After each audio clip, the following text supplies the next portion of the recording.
You have a digital timer, but you don't know how to set it up correctly? In this video, I'll show you step by step how it works. First, of course, you need to plug it into a socket. Mine has been plugged in for a while and has a small internal memory, so that's why it's still working like this. But now I'm going to reset it completely to start from scratch. Since most digital timers are built quite similarly, it will usually work the same way with yours, even if it looks a bit different. First, we press the clock button. Now we want to set the day of the week. To do this, I press the week button up here. Now I keep pressing it until the current day of the week is selected at the top. For me, that's Friday. Next, I hold down the clock button again and press hour to set the current hour. After that, we can continue holding down the clock button and press minute to set the current minute.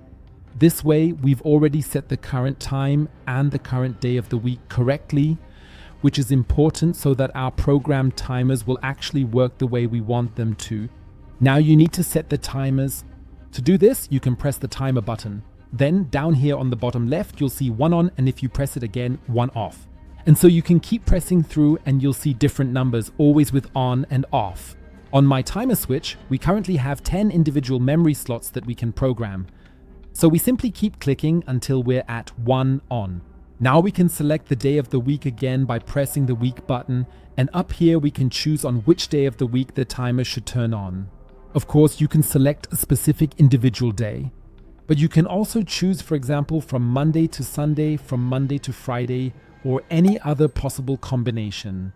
It all depends on what you want to control with it. Once you've finished your setup and made your selection, which for this setting means I've chosen every single day of the week, we need to set the time. To do that, you press the hour button. Now press it as many times as needed until you've set the right hour for you. Then press the minute button until you've set the correct number of minutes. Now you've already completed the first step and set the time when the timer should turn on. Now click on timer again to read off down here on the display. In the very first step, you of course then need to set the correct day of the week again.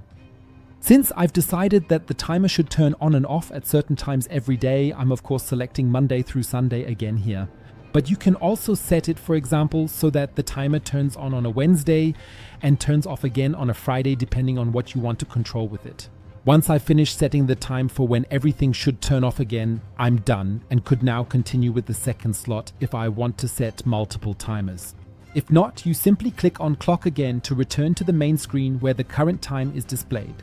If you now click on timer again, you can check your timers at any time to see which ones you've set. If you ever want to delete a timer, click on the one you want to remove and press the reset button. If you did that by accident, you can press the reset button again. Then the timer that was last activated there will be restored. There's one extremely important thing you need to keep in mind. The timer switch should be set to auto so that it operates according to your settings. If you switch it to on, it will stay on permanently, and if you switch it to off, it will stay off permanently.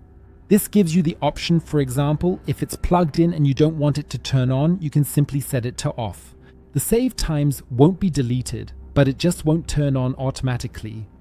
And if you want to turn it on, even though there's no timer set for the current time, you can simply switch it on at any time you like, then turn it off again and set it back to auto so the timer will work as planned. I want to use it to control my lamp. So now I plug the timer into the socket, plug the lamp's plug into the timer, and when the time set by the timer is reached, it will automatically turn on, as you can see from the small blue light directly on the timer.